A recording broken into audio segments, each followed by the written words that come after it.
Halo, assalamualaikum.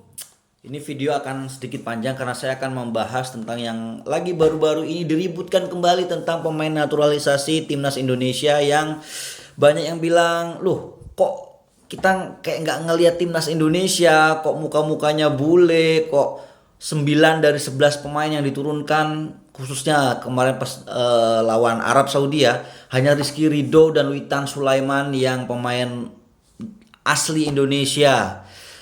Aduh, gimana ya kok saya gemes saya kok ngelihat apa komentar-komentar seperti itu. Memang iya, itu naturalisasi dia nggak pure 100% darah Indonesia, tapi dia ada darah Indonesia. Dia pemain diaspora, punya darah Indonesia dan punya hak membela timnas Indonesia. Kecuali Martin Paes ya, Martin Paes memang nggak punya keturunan, tapi secara rules karena neneknya kalau nggak salah yang lahir di Kediri, jadi itu memenuhi rules, memenuhi syarat dari FIFA bisa dinaturalisasi dan terbukti setelah melalui sidang CAS ya, sidang arbitrase di Prancis kalau nggak salah, di Eropa lah ya. Itu kita berhasil apa namanya FIFA mengizinkan Martin Paes bisa membela timnas Indonesia dan terbukti dua match lawan Arab Saudi dan kemarin lawan Australia jadi man of the match. Artinya memang pemain yang didatangkan PSSI era Erick Thohir, pemain naturalisasi atau pemain diaspora itu pemain yang kualitasnya di atas pemain lokal. Dan isu-isu yang wah ini dia paspornya setelah dari Indonesia gimana apa segala macam. Aduh, saya ini memang sekarang kuli di Australia tapi saya S1 dan S2-nya itu tentang sepak bola. Jadi saya passionnya di sepak bola jadi ya sedikit punya pengetahuan tentang sepak bola lah. Dan dulu juga pernah ya berkecimpung di pembinaan sepak bola usia dini di Jogja. Jadi sedikit tahu eh, gimana caranya menghasilkan pemain bola yang bagus itu nggak mudah, butuh proses panjang. Dan tahu sendiri di Indonesia ini sedang berbenah ya. Dulu PSSI-nya ya kita nggak perlu menyalahkan siapa-siapa, tapi memang PSSI yang dulu itu memang kacau balau lah ya. Sekarang sedang diperbaiki pelan-pelan sama Erick Thohir. Butuh proses jangka panjang ya. Kalau Jepang aja punya target 2045 kalau nggak salah mereka bisa juara Piala Dunia. Lihat ya Jepang punya target kalau tidak salah 2045 juara Piala Dunia. Itu panjang sekali. Itu udah dicanangkan dari beberapa tahun yang lalu. Nah, kita niat untuk pengen tampil di Piala Dunia. Erick Thohir baru menjabat berapa 1 2 tahun, tapi dia sudah apa namanya prosesnya sudah sangat bagus karena Erick Thohir ini kan naturalisasi ini proses percepatan prestasi tapi tidak melupakan pembinaan usia dini karena sedang grassrootsnya sedang diperbaiki, kompetisinya diperbaiki walaupun ada perdebatan 6 atau 8 pemain asing itu karena Erick Thohir juga ingin mengangkat apa namanya ranking Liga Indonesia yang kalau nggak salah sekarang ranking 27 di Asia itu sangat jelek sekali. Memang ini apa paralel ya. Jadi perbaikannya itu dari grassroots terus ke liga, ke timnas itu pelan-pelan diperbaiki.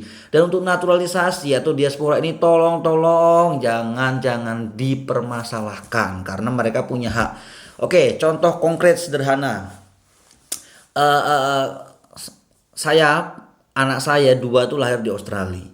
Yang pertama cewek, yang kedua yang masih 10 bulan sekarang cowok. Nah, anggap aja anak saya ini nanti yang cowok ya, pemain bola. Dia nanti ketika umur 18 tahun dia memilih jadi warga negara Australia, oke?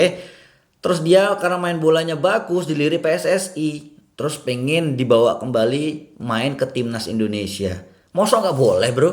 Bapaknya ini orang Indonesia asli, ibunya orang Indonesia asli, mentang-mentang dia lahir, besar, belajar, tinggal, sekolah di Australia, dia masa nggak boleh bela timnas Indonesia? Kan dia punya darah Indonesia. Nah, sedangkan kalau kita lihat di negara-negara lain, contoh kemarin lah yang Piala Dunia 2022 juaranya Argentina ya. Kita lihat kita bedah pemain-pemainnya. Dari Argentina aja ada kurang lebih 5 pemain naturalisasi. Mulai dari backnya Tagliafico itu keturunan Itali. Terus Alexis McAllister itu dari Irlandia Italia juga. Angel Di Maria keturunan Italia. Terus siapa lagi? Guido Rodriguez juga keturunan Italia kalau tidak salah, silahkan browsing. Terus di lawannya Kylian Mbappe ya, pemain muda terbaik Piala Dunia 2018 dan di 2022 juga membawa Prancis ke final walaupun kalah. Keturunan apa dia? Afrika. Kalau kita tarik ke belakang lagi, Prancis ketika juara Piala Dunia tahun 98, Zinedine Zidane keturunan Aljazair. Jadi di dunia sepak bola, naturalisasi itu hal yang lumrah ya. Hal yang lumrah.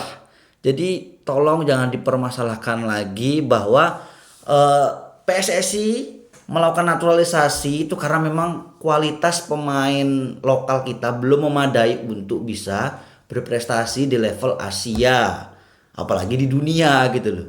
Nah sekarang level kita bagi saya sudah di Asia, kita udah nggak cemen lagi lah, nggak perlu lawan, mohon maaf, Singapura, Vietnam, kita bantai 3-0 di apa kandangnya. Thailand, sudahlah, lupakan. Level kita sudah Asia, mindset kita, level kita Asia dan kita siap ke Piala Dunia. Entah itu 2026 atau 2030.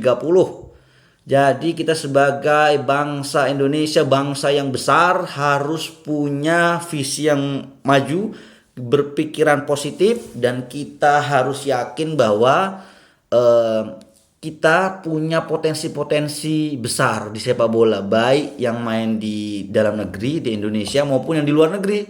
Jadi sekarang PSSI kan selalu Pak Erick Thohir selalu bilang 100 database 150 pemain untuk timnas itu pun masih kurang. Jadi ibaratnya ada pemain di ujung burung, ada di Ethiopia ya, kalau dia punya keturunan darah Indonesia dan dia punya bakat spesial di sepak bola, kualitasnya di atas pemain lokal, itu wajib atau berhak untuk membela timnas Indonesia dan PSSI akan memfasilitasi. Oke.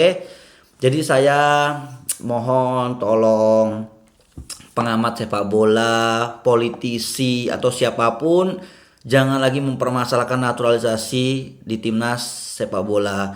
Kalau tidak paham tentang sepak bola ya diam saja, dinikmati saja, disyukuri. Entah saya juga heran kenapa sih kok prestasi kita bagus kok masih disiriki loh, apalagi kok prestasi jelek gitu loh. Aduh, mentalitas bangsa kok seperti ini. Pusing Yura.